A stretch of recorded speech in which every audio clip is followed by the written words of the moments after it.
जैसे कि आप लोगों को मैं शुरू स्टार्ट में एक बात बता दूं कि मुझे निर्दलीय लड़ने की जरूरत क्यों पड़ी। आपके दिमाग में सवाल हो सकता है, सुरपाल भाई तो अगली बार भी लड़ लेता, इसकी उम्र तो नहीं हो गई, पर क्यों लड़ना पड़ी। लेकिन मैं आप लोगों के लिए मुझे लड़ना पड़ा। मैंने कहा मुझे आगे चांस मिले या नहीं मिले, मेरा भविष्य खतरे में हो उससे मेरे को मतलब नहीं, लेकिन आपका भविष्य को बचाने के लिए मैं लड़ने के लिए खड़ा हुआ। कमलनाथ जी की योजना घर घर पहुंचाई मैंने। कमलनाथ जी ने कहा था, ये ऐसा कलर पकड़ के कहा था, बदनावर में मीटिंग में गए थे, ये कमलनाथ है, इस कमलनाथ को कोई खरीद नहीं सकता, सर्वे के आधार पे मैं टिकट दूंगा उन्होंने बोला था। और कहा था स्थानीय को टिकट दूंगा, एक घर में 2 टिकट नहीं दूंगा कहा था। और उन्होंने क्या करा, भाई और भाभी को टिकट दे मारा। ये हमारा जो जोगढ़ विधानसभा का कांग्रेस का उम्मीदवार है, ये गुंडा तत्व आदमी है, वो ये गलत आदमी होने के कारण मैं आपकी सेवा के लिए यहाँ पे उतरा हूँ। नतीजा कुछ भी हो, आप मुझे आधी रात को फोन लगा सकते हैं, मैं आपके सामने अभी बहुत सारे ऐसे उदाहरण बताऊंगा। मैं आपको बता दूं, ये महेश पटेल की पत्नी सेना पटेल यहाँ पे कांग्रेस का टिकट लेके आई। हम उसका विरोध इसलिए करते हैं कि वो आदमी गुंडा तत्व आदमी है। आज अपना व्यक्ति छोटी मोटी गोली बिस्किट चॉकलेट कुरकुरे और बियर बाटली यही दुकान करता है ना, यही दुकान करता है ना, तो वो आदमी क्या करेगा, वो दारू का धंधा करता, खुद का दारू देगा, और आप अगर दारू नहीं खरीदोगे उसका तो पुलिस को भेज के उठवाएगा और पूरे क्षेत्र में आतंक फैला देगा।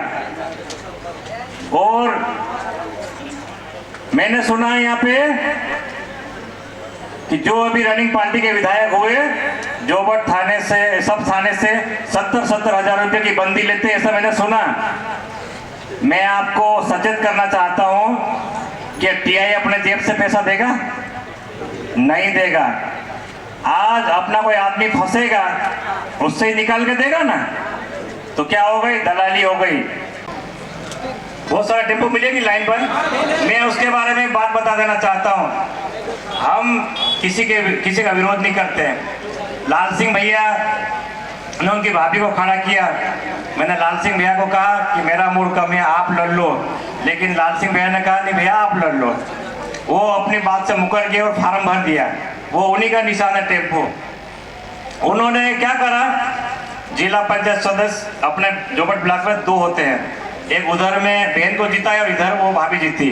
हम सामाजिक सेवा करते हैं करके वोट लिया, हम भी सामाजिक सेवक है। हम जय संगठन से हम बाहर थोड़ी हैं, हम भी समाज की सेवा कर रहे हैं। उन्होंने क्या करा, सब लोगों ने बहुत अच्छे से वोट दिया, जिला पंचायत सदस्य बनाया, और उन्होंने वहां जाके भाजपा को वोट दे दिया जिले में। कुछ बड़ी राशि लेके उन्होंने अपना वोट भेज दिया। मैंने सर से कहा, सर आप तो बोल रहे थे कि हमारी विचारधारा कांग्रेस की, और आपने तो बीजेपी को वोट भेज दिया। उन्होंने जवाब नहीं दिया, और अपने भाई लोगों को भी बहुत बुरा लगा जिन्होंने बहुत मेहनत करके उनको जिताया था, और उन्होंने बहुत सारा कमेंट्स दिया। मैं आप लोगों को एक बात के लिए और सचेत करना चाहता हूं कि उन्होंने अभी हमको मालूम पड़ा, उन्होंने मेरे से कहा था कि भैया मेरे पास पैसे नहीं, मैं चुनाव नहीं लड़ पाऊंगा। अब पैसे कहाँ से आ गए, हमने जानकारी निकाली। मैं आपको सावधान करना चाहता हूं, विशाल रावत ने कुछ राशि दी उनको, कि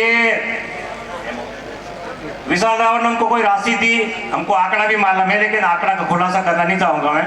तो ये दन फन कर रही है, जीतने के लिए खड़े नहीं हुए, ये अपने वोट काटने के लिए खड़े हुए। आप लोग सावधान। जहां तक कि अपने जमीन अधिग्रहण का मामला है, सरकार जमीन छीनने वाली है। मैंने बीच में पेपर में दिया था, मेरे को पत्रकार ने पूछा था कि भैया आप इसके बारे में क्या कहना चाहते हो। माननीय कलेक्टर साहब ने क्या कहा था कि ये अफवाह है, ऐसा कुछ नहीं है।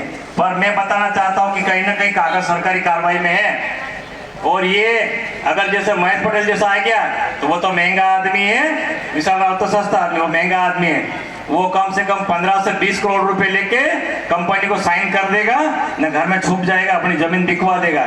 इसलिए मैं आपको सचेत करना चाहता हूं कि ये जो रिंकू भाभी खड़ी हो गई वोट काटने के लिए, आप सब अपने अपने रिश्तेदारों में, यार दोस्तों में सब दूर फोन लगा के सबको समझा लो कि ये अपने को वोट बिगाड़ना नहीं है।